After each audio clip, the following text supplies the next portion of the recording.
Is jumping in leaf piles safe? Subscribe for more safety tips and fun facts. If you're lucky enough to live somewhere with iconic, vibrant autumns, you're probably familiar with the other side of that experience: leaves everywhere.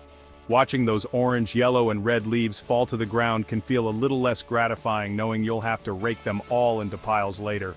Still, those raked leaf piles present their own opportunities for fun. From Charlie Brown and Snoopy to Calvin and Hobbes, leaping full force into a mound of leaves is a classic way to enjoy the outdoors once summer wanes.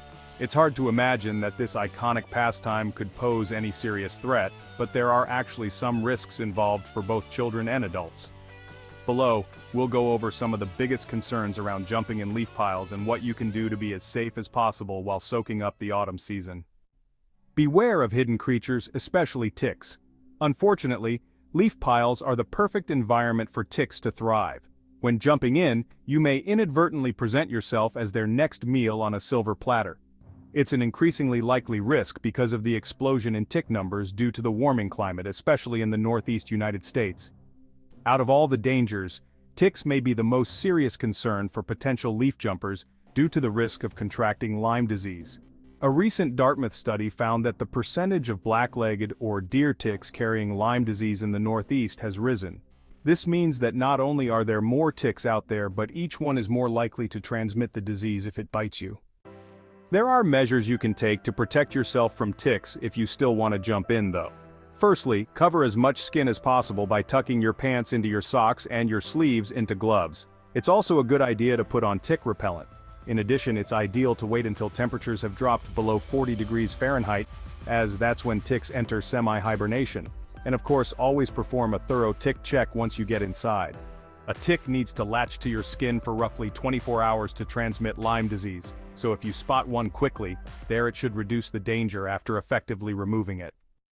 If a leaf pile has been sitting around for a while though, other animals may also have found it a perfect place to call home.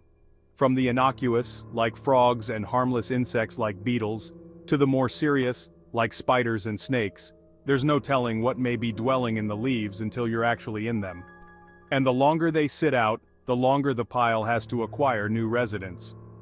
For that reason, in addition to the risk of mold growth over time, it's best to jump into fresh leaf piles exclusively. Location matters. Finally, it's important to consider the location of a leaf pile before jumping in and playing around. For one, the surface under it could pose an injury risk. If the leaves have all been raked onto concrete, for example, they may not provide enough cushion to soften a jump, and the ground underneath won't be forgiving. Similarly, you want to avoid any leaf piles raked onto the curb or otherwise near roads. It's tempting to put the leaves there for removal, or just to get them off the lawn, but you should resist if you or any children may jump in them later. The leaves can make it difficult for drivers to see that there's someone there. It's better to be safe than sorry and only interact with leaf piles far removed from any moving vehicles. So is jumping in leaf piles safe? Jumping in leaf piles, like many other outdoor activities, poses risks. But with the proper precautions, it doesn't have to be particularly dangerous. Instead, it can be the key to enjoying a crisp fall day. Just make sure to check for ticks afterwards.